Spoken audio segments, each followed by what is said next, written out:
I would have done up my hair a little better if I knew.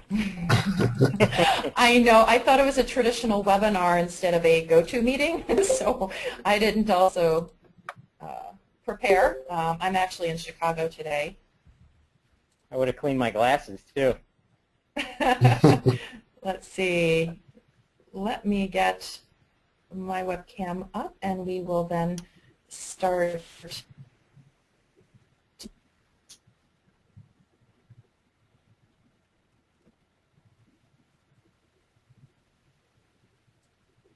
Okay. Looks like my webcam's not working, is it? I don't see you. Here we go. It's There we going to work now. Okay, I will put us to the left. Hi. Here we go. Hi, everyone. Okay.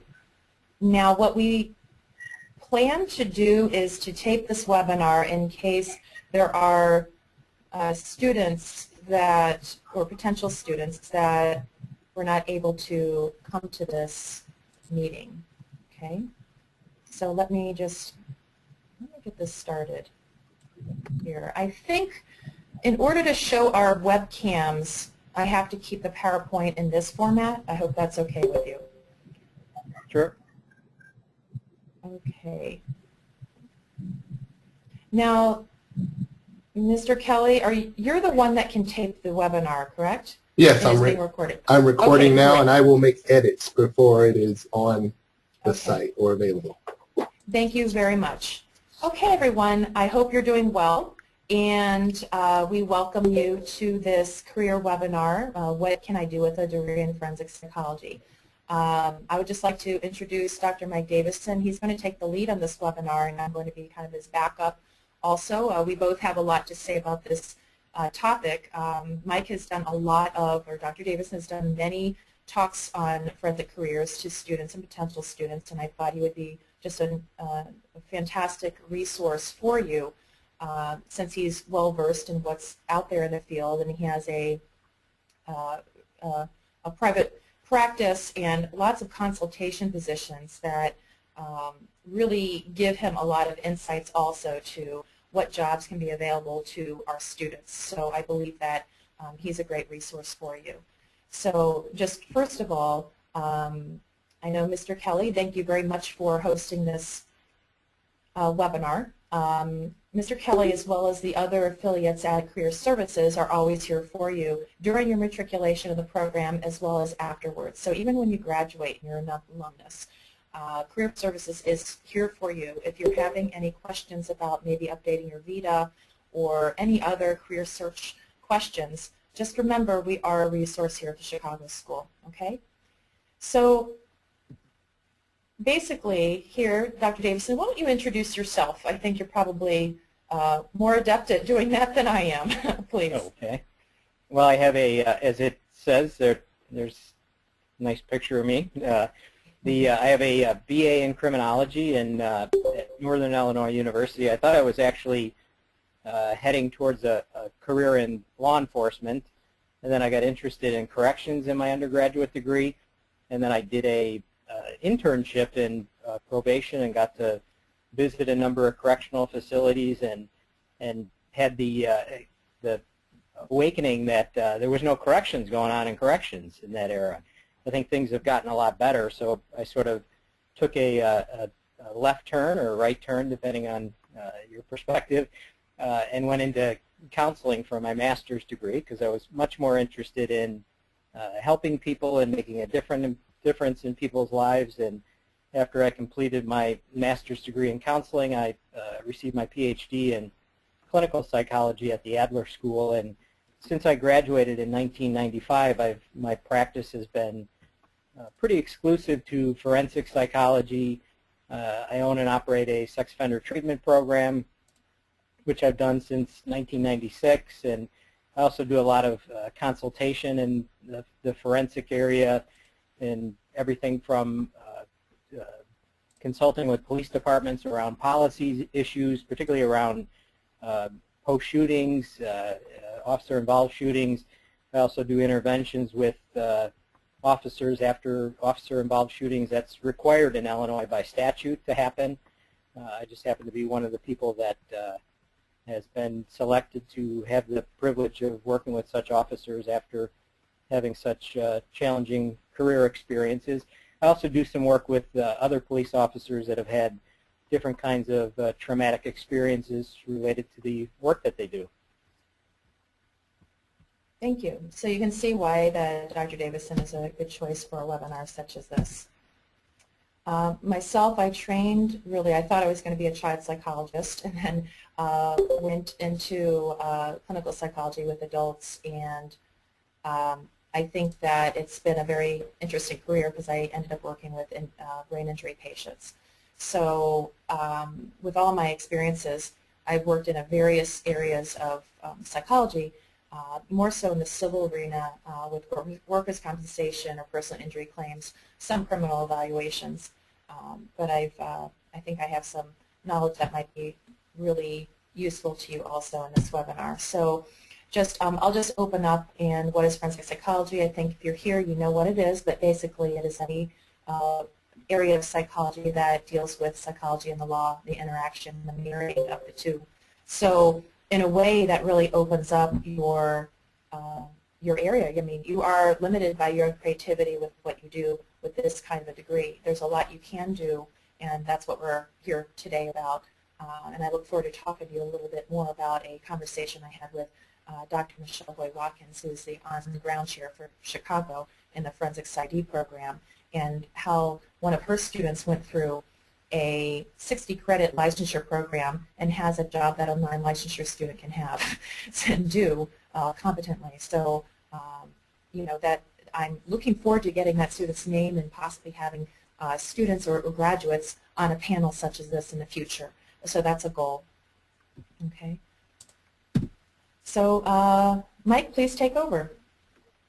Yeah, as Dr. Liljedahl stated, forensic psychology has to do with the intersection of psychology and the law, and I think that for a lot of students when they start the program, they have sort of a narrow understanding or description of what forensic psychology is. I mean, I personally have done work in civil courts and family courts, certainly the criminal courts, but it also has to do with all kinds of prevention activities. If you think of the criminal justice system, you know, why do people commit crimes, and that has implications for primary prevention activities that forensic psychologists are involved in, as well as early intervention type of programs. Certainly at the time of arrest, forensic psychologists, you know, who are in law enforcement roles can, you know, be proficient at interviewing. That's certainly a skill set that we cultivate in this program. And then certainly during the court process, forensic people with degrees in forensic psychologists are oftentimes employed by the court to work in liaison positions, doing everything from interviewing victims, interviewing witnesses, preparing witnesses and victims for trial, and then certainly the implications for post-conviction in terms of evaluations. Uh-oh, my screen just disappeared. There it goes. Doing evaluations, providing treatment. That's a huge area in the state of Illinois, for example. Sex offenders, domestic violence perpetrators, individuals that get DUI. By statute, they should not be sentenced unless they do get an evaluation with recommendations, and oftentimes the court will adhere to those recommendations and mandate as part of their probation, parole, supervision, whatever it's called in that context, that they receive those services. So that's certainly a fertile ground for the work of people with degrees in forensic psychology. The Bureau of Labor Statistics identifies not only mental health services and professionals as a growing industry, but also forensic psychology. The APA, American Psychological Association, has identified forensic psychology as one of the fastest growing areas in psychology. And I think it is because it's such a diverse area. I mean, you think of, when I was preparing for this, I was thinking of the analogy to somebody who goes through a nursing program. That's a very diverse profession as well. You could spend your career as a nurse in an administrative role or in a direct service role. You can work in a hospital-based setting. You can work in a nursing home. You can work in a physician's office, be it a pediatrician or a family practitioner or general practitioner, a cardiologist. Certainly every school across the country has employs a school nurse. Many industries have an occupational nurse. There's nurses involved in policy. And I look at forensic psychology as being the same. I mean, with this degree, there's many different fields, many different areas that somebody can concentrate. It's I think, a rich profession in terms of being able to find your niche, to invent yourself, reinvent yourself, find areas that are fascinating to you. There's the next 7 slides I'm going to talk about the kinds of careers that I know that students with this degree without a license can do. And I have a lot of contact with former students, and I know what many of them are up to, and keep in touch with them and find out the kinds of work that they're doing. And as you know, if you're in the program already, our courses are so rich, I think, because of not only our quality instructors, but also the quality students. You know, any given course that I'm teaching, we have people who represent the law enforcement profession, corrections, people who work in victim advocacy. You know, I have a course right now where there's a person who's in the role of as a guardian ad litem. Very, very rich in terms of adding to the discussions, but also expanding your sense of possibilities of what this profession can mean to you. And I really encourage you to tap into the wisdom of your classmates. If you find somebody who's doing the kind of work that you might be interested in or is heading in that direction, to really pick their brain, to spend time with them, to ask them questions in the same way that you can do that with people who are already in that ideal job of yours. You know, spend some time with them. I always say don't turn it into a asking for a job, but really just get some of their time and do an interview. Ask them, you know, do you like what you do? What's a day in the life of a federal agent, or you know, a forensic psychologist that works as a victim advocate, or whatever it is that they might be doing, and how do you get there, and what professional organizations do you belong to, and what you know, who are the key people in the field that I would be remiss not reading their work. And you know, again, I think professional organizations are also a fertile ground to not only get on listservs. I'm on a number of listservs, and I get job offers all the time, not job offers, job listings, you know, for people that are looking for jobs in corrections, or not looking for jobs, but posting jobs in these different diverse fields. So it's a great way to network yourself as well as to continue to develop yourself professionally. But as you know, we have a lot of people who are in law enforcement, both at the federal level as well as state or local levels, sheriff departments, things of that nature. I have on the previous slide, a number of the law enforcement agencies at the federal level. And I really encourage you to, if you're interested in law enforcement, to sort of make a study of these different agencies. Some of them, like, you know, not too many years ago, I would have thought Secret Service, they protect the president. Well, they do that. They've had a little bit of bad press recently, but they're also into a lot of other counterfeiting and financial crimes, and it's a much more diverse federal law enforcement agency than I once thought, with lots more opportunities for people with forensic psychology degrees. They're very, very highly competitive roles, so for most of these positions, a master's degree is not a minimum requirement, but because they are so competitive, generally they are given to people that have those extra distinctions that they bring to the table. And Dr. Davison, yes. I wanted to just add to that is pretty much what the student that I was talking about before, Dr. Hoy's student who graduated from a master's licensure program, has a job where she does employee investigations, and actually is and does kind of detective work, and applies this degree to doing that job, and that's the degree she has. She is not a law enforcement individual. She's not a police officer, didn't go through the academy or anything like that. I'm not sure how she got into the job, but I'm looking forward to talking with her to find out how. But I really want to emphasize also what you said is networking. And we're going to go through more slides here, but networking and building up your vita are extremely important, extremely, extremely, extremely. Always do something with scholarship, always do something with pro bono work, any volunteer work you can do, even if it's at a soup kitchen and you, at the holiday time, you provide extra care maybe to the elderly in a nursing home, or just, become a secret Santa if you do that in a nursing home. Anything to kind of get your vita a lot more full. If you don't have a lot of experience, then because of the competition out there, you're really limiting yourself. So I would say start now if you haven't started already, and really not only build up your vita, contact us if you want any help with thinking of ideas how to do that, and also networking. Dr. Davidson said, interview individuals in the field, take them out to lunch, provide them a coffee, anything to get an idea of what they're doing, and maybe they know someone that you could talk to, and then they hook you up with someone else, then you interview them, then you keep going on and on. You Right. can't be exhausted by this process. You have to keep going. And sometimes, even in this day and age, for that perfect job, it may take a couple of years. But if you stop at year one, then you're never going to have that success at year two.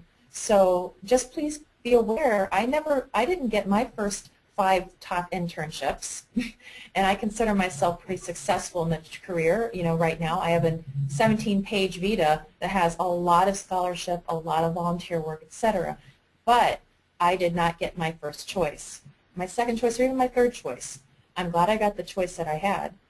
It's just you have to keep going and keep going and keep going, and I think that's going to pay off in the long term. So you have to have that goal in mind and not give up.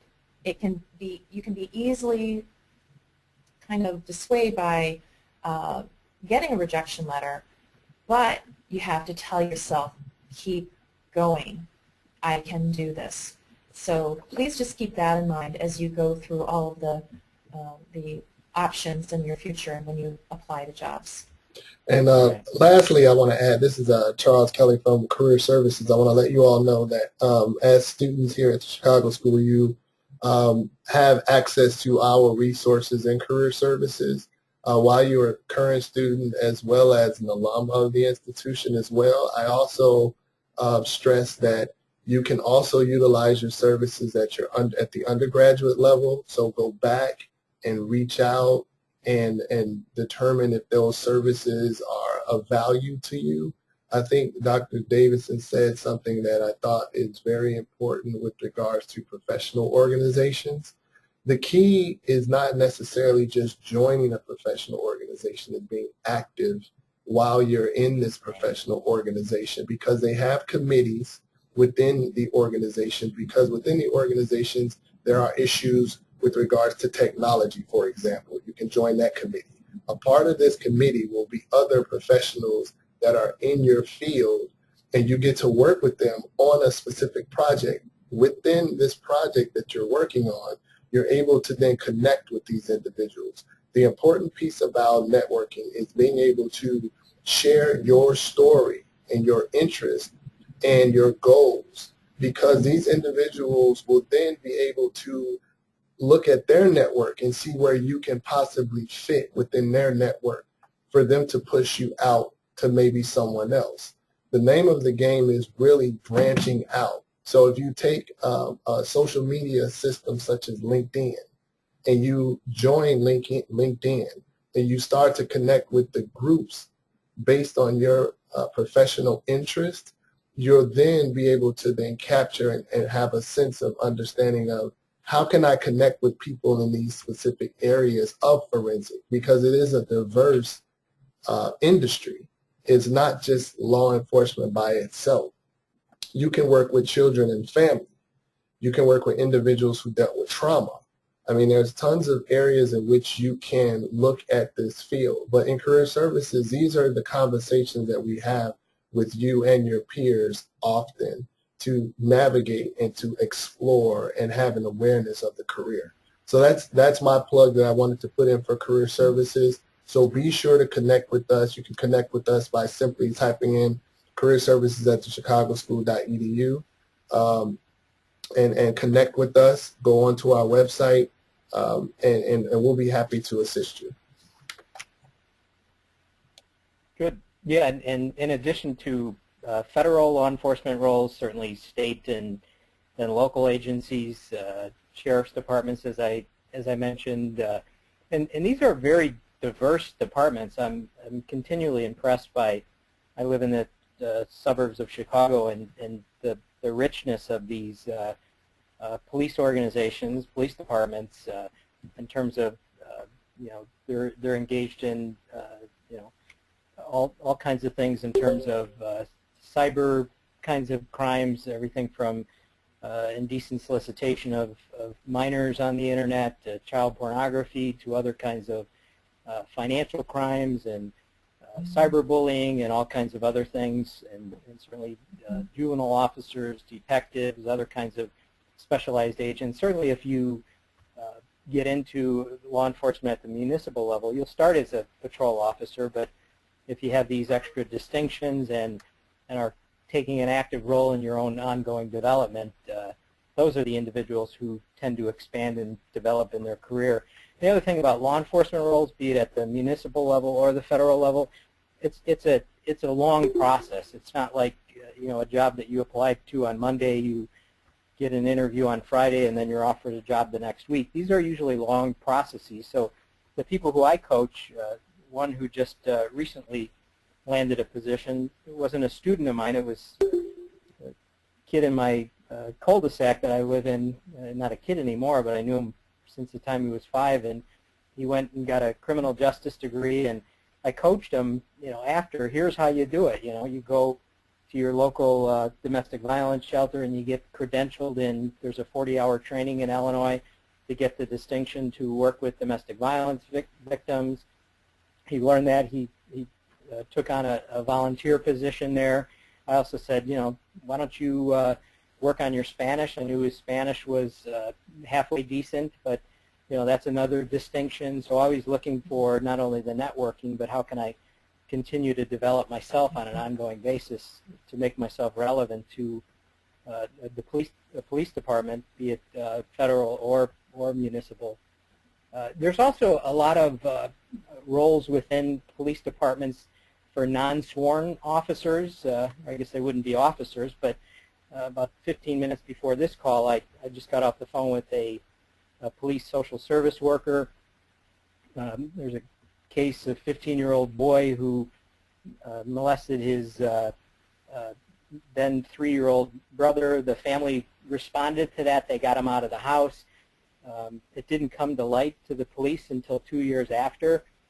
The police are sort of experiencing a dilemma. They're working with the state's attorney's office, but they're really trying to divert him out of the system. But they want to get him evaluated. They want to make sure that there's leverage there and he gets the kind of treatment that he needs, the kind of ongoing monitoring through DCFS, but save him from having to register as a sex offender for the next 10 years, if that seems viable based on an evaluation. So I'm really impressed. I've had other encounters with this police social service worker, and she does everything from victim advocacy, referrals. She works with police officers that experience traumatic experiences. She's employed by the department, so she has a very rich role. She's not a sworn officer, but works daily in the trenches alongside police officers, providing these resources and assistance. There's also lots of opportunities to work with the police departments around suicide prevention, anger management, self-care. It is certainly a high-risk profession in terms of the experiences that officers have, and I think there's been a real awakening in the last 20 years in terms of providing the right kinds of resources and services for police officers to not only keep them well, but get them well if they've experienced some difficulties and traumas. I found the same thing with fire departments. That's also a high-risk profession that needs the resources of forensic psychologists to do front-end assessments, to provide ongoing care, but also policy.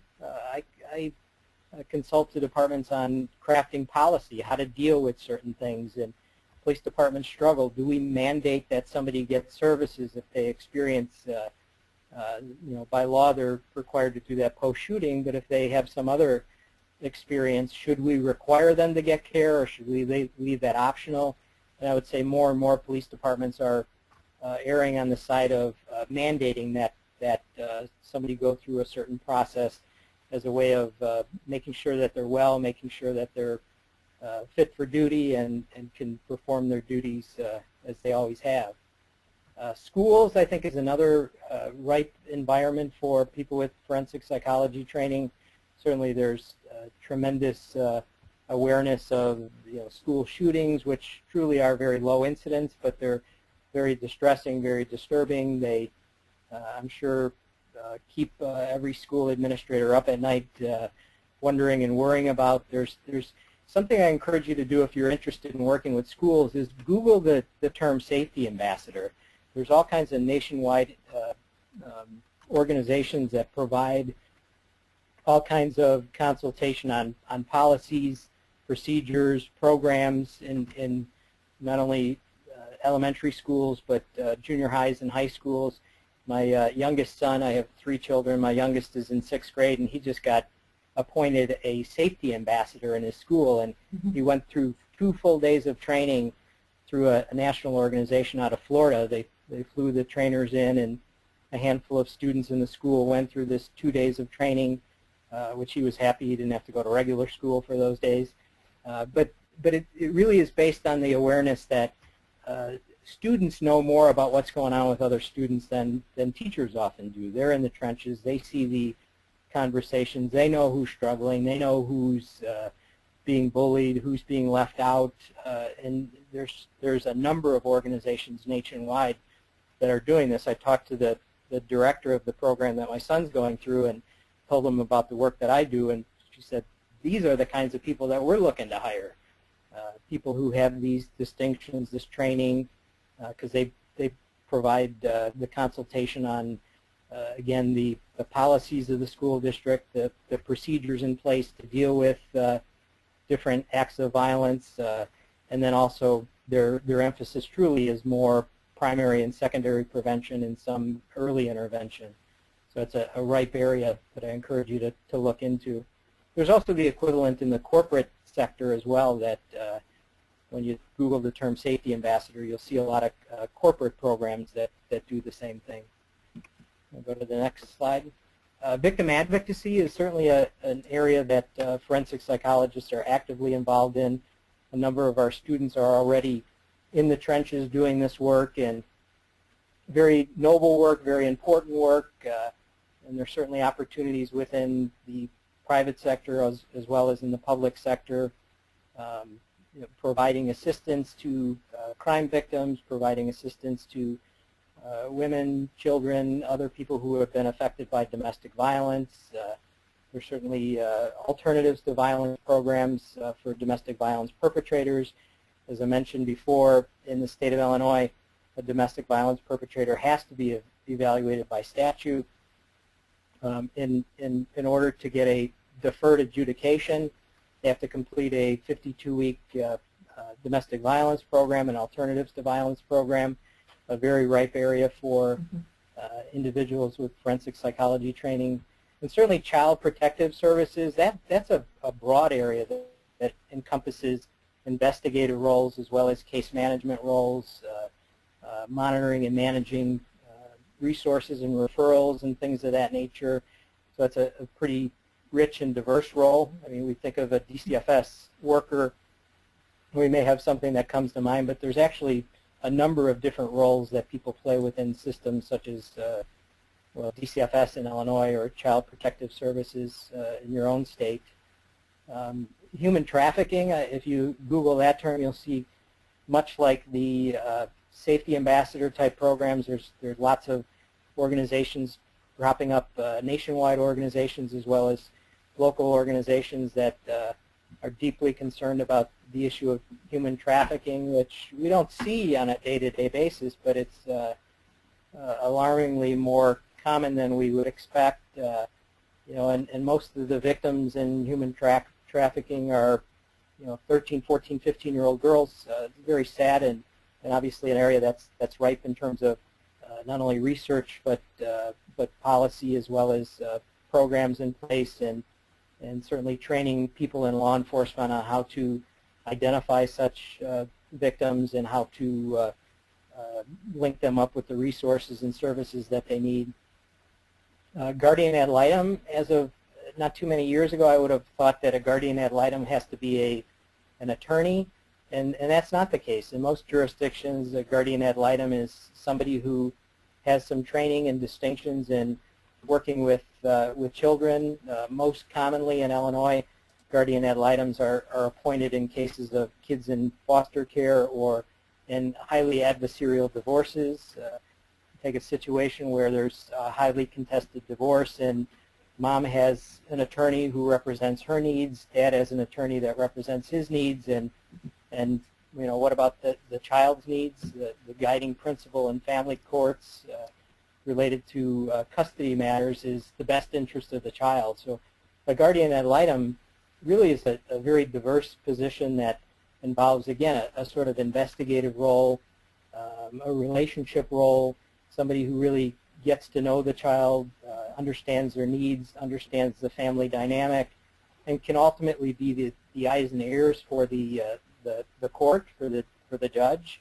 I mean, oftentimes, even in highly contested divorces, a judge will never meet the children that are involved, or if they do, it's in chambers for 30 minutes, and they hardly get to know the needs of the child and what the child's all about and the dynamic of the family. That's really entrusted to people like a guardian ad litem, which is a role that, with this training and distinctions, we're well suited for. I'll go to the next slide.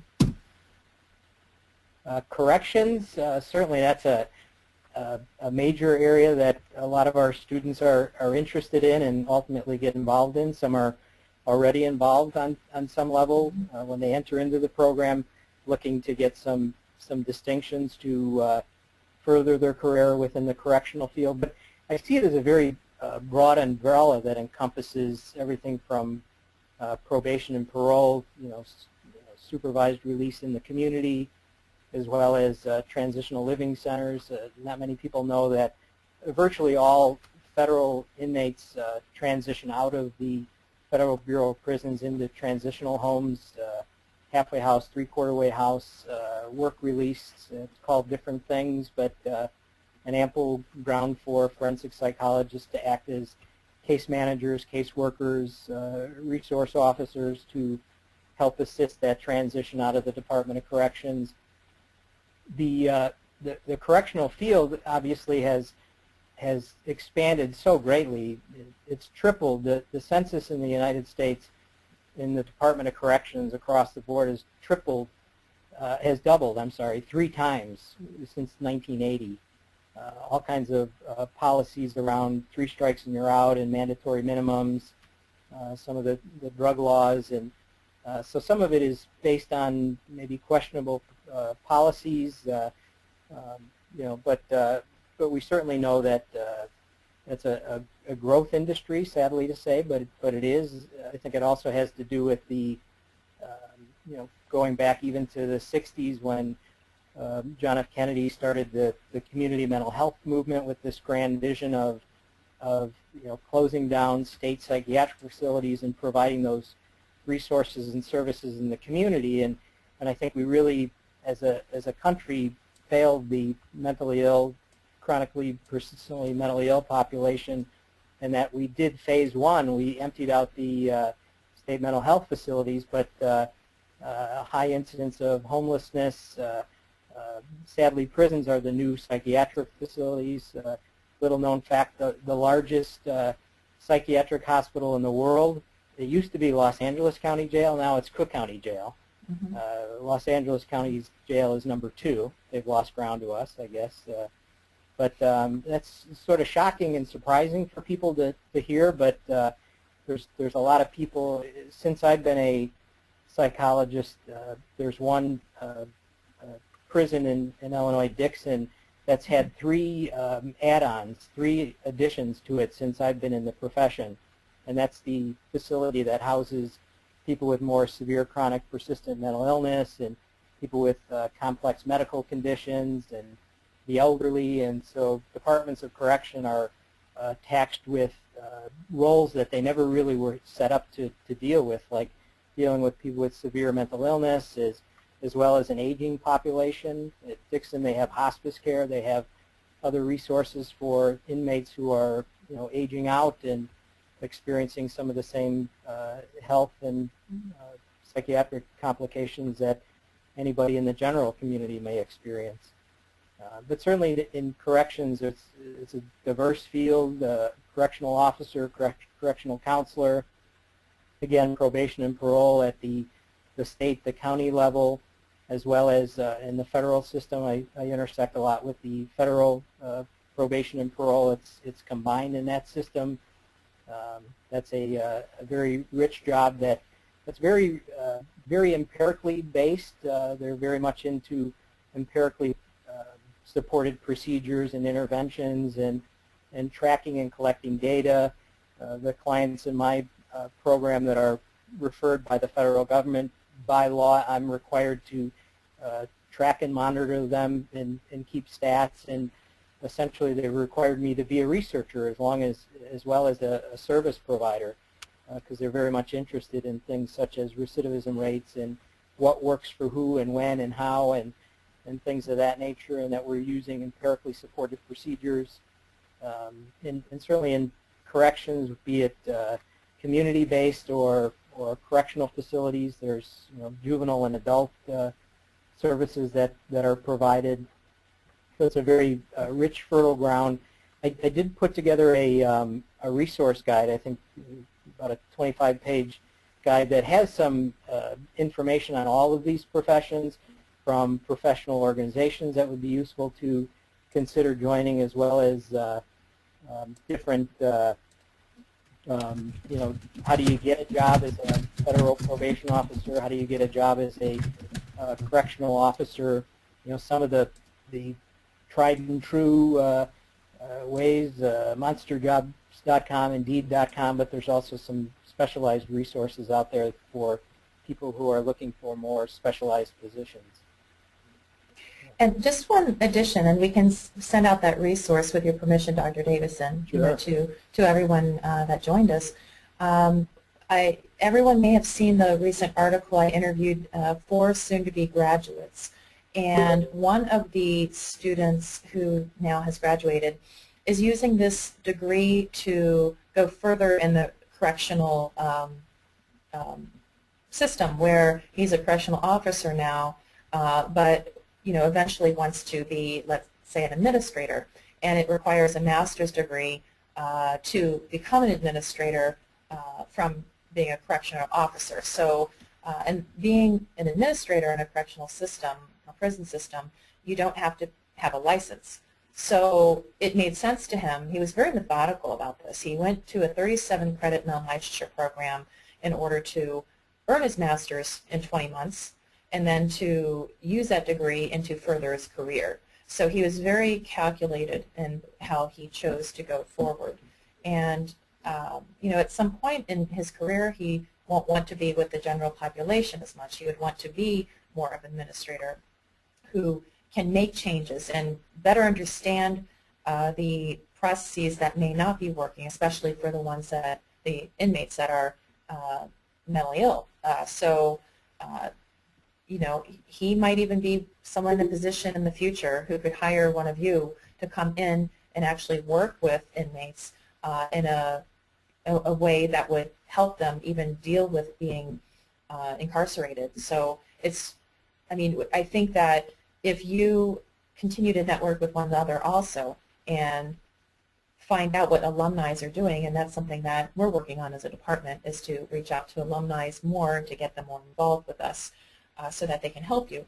You know, if you know more of what they're doing and they can possibly give you a few names, that might even help you. So that's one reason why it's good to keep in touch with the department and to come to these webinars to learn a little bit more about who can you contact to help you in your careers. Dr. Davidson? Right. Yeah, and I would add, I'm on a board of a organization called the John Howard Association. And it's essentially in Illinois, it's a prison watchdog group. Loosely, I would describe it as that. And again, by statute, each facility in the Department of Corrections, as well as the juvenile equivalent, the JJG, the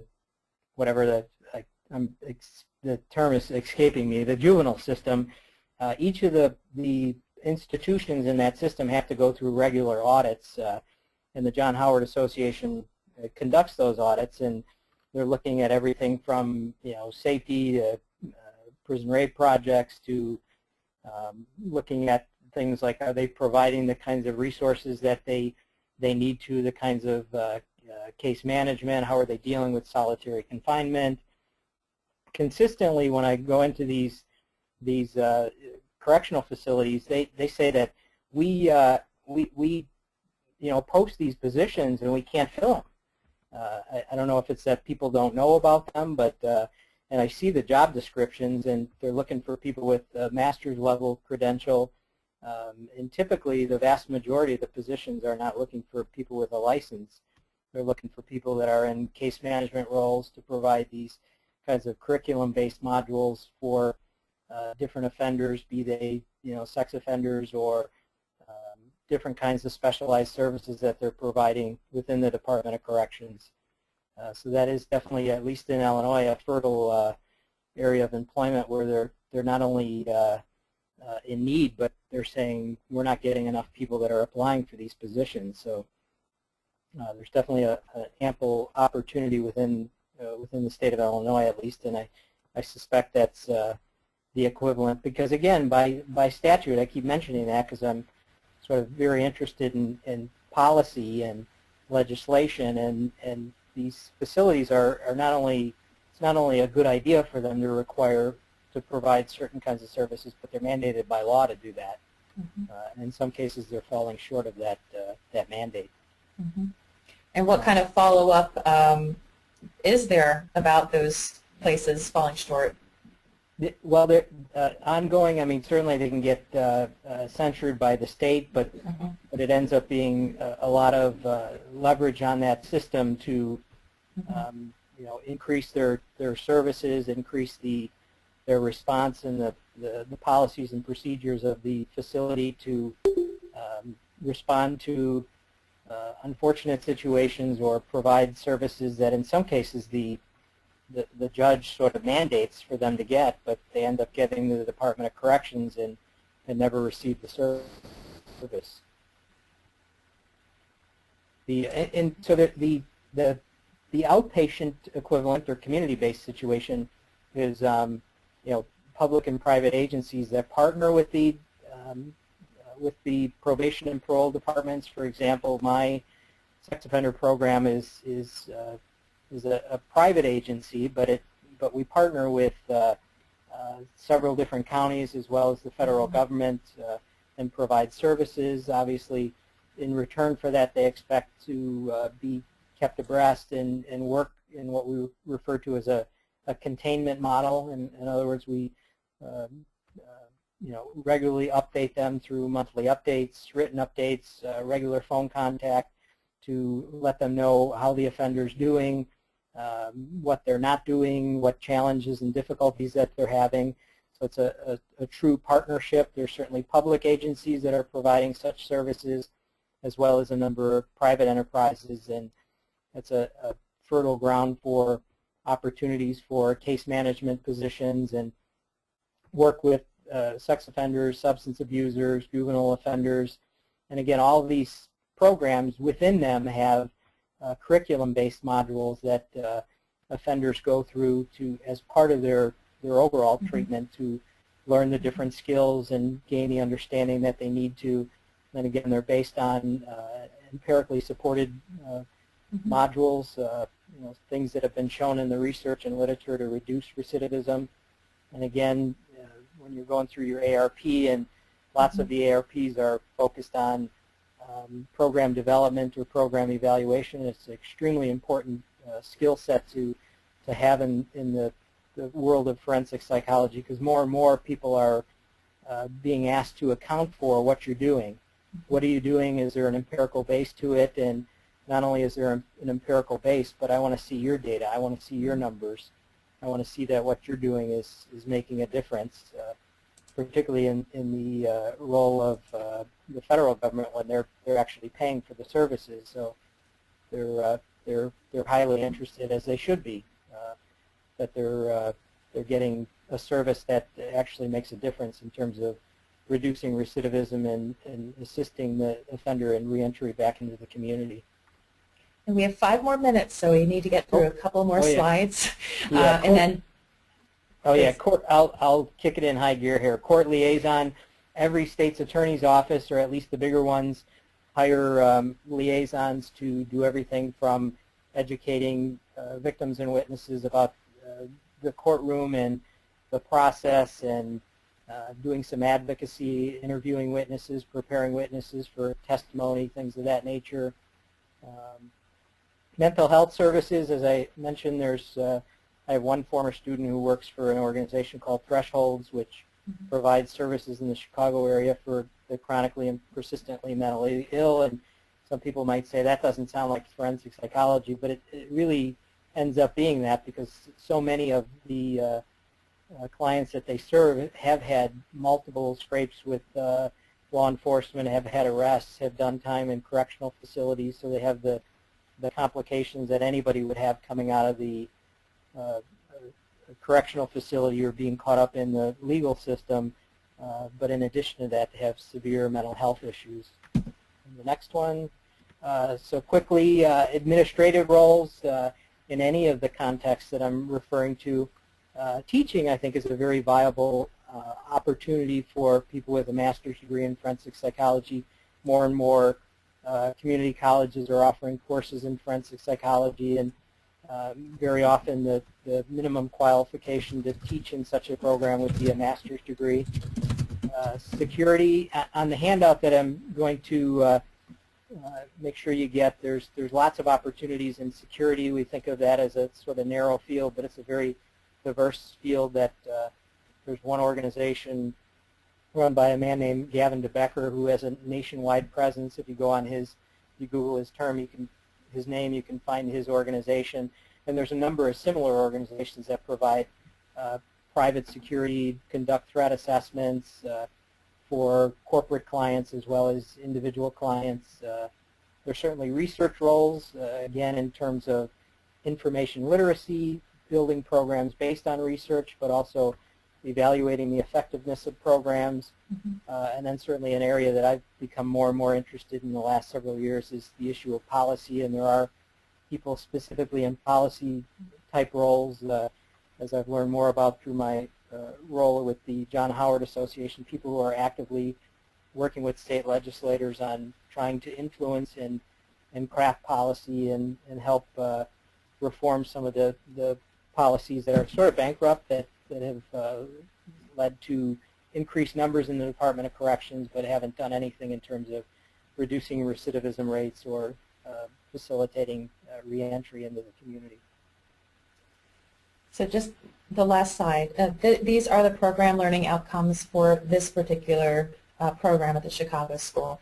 These you can find on the website, as well as probably in a lot of your syllabi. And these outcomes are transferable to many forensic careers. So I think, Dr. Davison, there are a couple of questions already that we'd like to make sure to get to. Did you see the latest one? Let's see. We'll go backwards. Alicia Moeg-Stolper. Other part-time positions students can get with some area of judicial system or policy analysis. You know, certainly the handout that I sent will, I think, help guide you with some of that. I think there always are opportunities to, look at, particularly in the judicial system, around advocacy. There's many roles again in private or publicly funded agencies as well as through the court system itself. In terms of policy analysis specifically, I'm not sure about part-time roles, but certainly something to look into and sort of getting more politically involved with organizations such as the John Howard Association and other organizations that sole mission is to really influence ultimately policy, because they recognize that that's the leverage they're ultimately going for, is to influence policy makers and even playing a hand in crafting policy. This little known secret, most new pieces of legislation aren't written by legislators. They're written by private or publicly funded entities and are sort of given to policymakers or legislators who sort of take them on as their own. You know, organizations like John Howard Association aren't in it for the glory. They're in it for the influence and being able to have an impact on things such as policy. And it looks like Joe also has a question. Yeah, in my organization as well as others, we do employ master's level forensic psychologists to provide everything from case management to assist in the ever burgeoning body of paperwork, from front-end assessments and treatment plans and ongoing communication with the court system, as well as co-facilitating groups. I think the gold standard in providing sex offender treatment, and probably any treatment in a delivery system that's a group modality, is a male and a female co-facilitator, because some clients will respond better to a male, some will respond better to a female.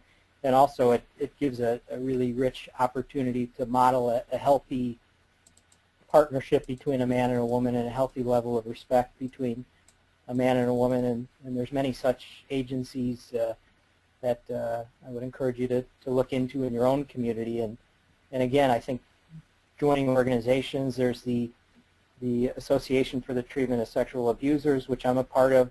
They also have an Illinois chapter. I think every state probably has their own chapter. And that's a good way to get involved in that area and find out who the people are in your own area that are providing such services, and to really you know, find out how do I get into doing this kind of work. And I think no better way than to be of service, to show up with the willingness to make a difference and be part of subcommittees and things like that. It's a great way to get your name out there and build your network. That's a good point, is volunteering your time. I think even doing grunt work on these committees can be really, really helpful to get your foot in the door. Looks like Kelly had just an FYI, just making sure that everybody in this webinar sees her recommendation. She's had good luck with governmentjobs.com. I know usajobs.gov also is another site you might want to look on if you haven't already. Let's see. Okay. What other questions might you have?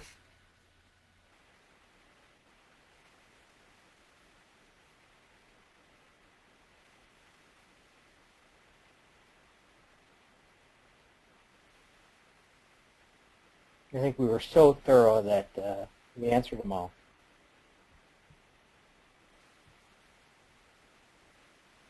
Well, certainly I want to leave the door open if anybody has any Questions. We have thoughts or questions. You can always feel free to email me. We can go back and forth through email, or if you want to schedule a time to talk, I'm certainly open to that as well.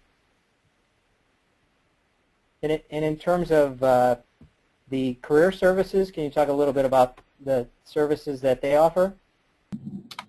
Sure, I can. With regards to career services, we can cover any area focused around your career. So if you are, for example, you're preparing a vita or a resume for an opportunity, we could help assist you in building that or helping you enhance that document. As far as cover letter writing as well, we can do the same. Job search strategies, these are things that we are capable of being able to discuss with you. as well as, like I talked about earlier, anything that's centered around understanding a little bit more about your focus, your career, setting some goals. We have resources that are available 24/7 to you on our website. So we have virtual resources such as if you wanted to practice on interviewing. We have a resource called Interview Stream for that, where all you need is a webcam and you're able to practice on your own at home in interviewing. We do have some of those same links that are being passed around with regards to the government sites. We have a list of those links in our resource area as well on our website. So anything with regards to your career search overall, we have resources that will be available. We have a job board as well called Career Hub. You may have seen emails with regards to navigating you to frequent that site, but that's where we post all of our positions on that site, that we have that resource available for our students. So at any point, if you have any questions, like I said, you can just email us at careerservices@thechicagoschool.edu, and myself or Aisha Gori, who's the Director of Career Services, can assist you with any of your questions.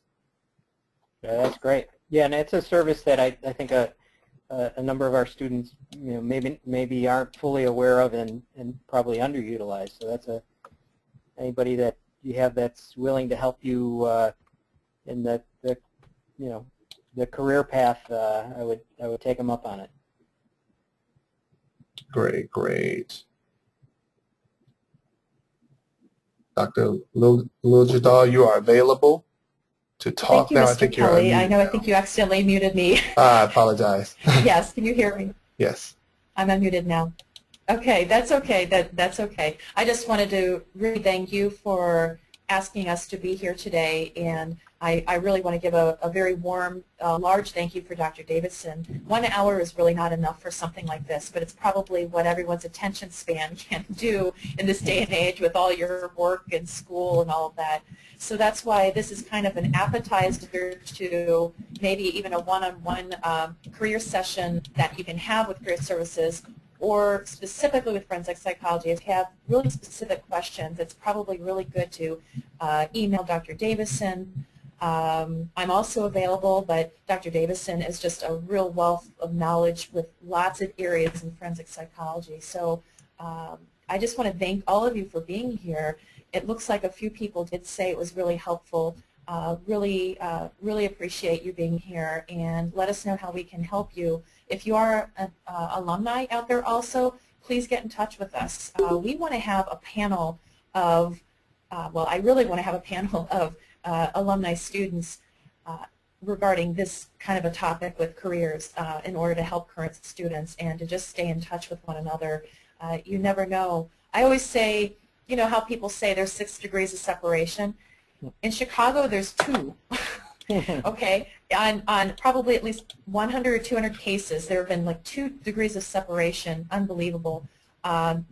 So when you're in the field of forensic psychology, I wouldn't be surprised that you'd get the same response of 2 degrees of separation, meaning people know people, and I think that's just the message that I hope that you're getting from us today. Dr. Davison, any final words? Yeah, just to piggyback on what you were saying, whenever I have interactions with former students, I'm always amazed, like, with positions they have, and I thought I never even considered that role, or never would have thought you could leverage this degree to do that kind of work. So I think it's such a diverse profession, and I seem to be sort of more aware of that with each passing day. Great, great, great. Okay, so if you have any further questions, as you can see on the screen, we have email addresses available for you if you have any questions that you may want to raise that you need answered. I will be following up with you just a message of saying, thank you for attending and things of this nature. So what you may want to do is you can follow up with me if you want to connect with Career Services and you want to set a time to maybe discuss what you may want to do as far as your career is concerned, or just assistance with some of the services that we offer. So thank you very, very much for attending, and we look forward to speaking with you all soon. Very good. Thank you very much. Have a good day, Thanks. everyone.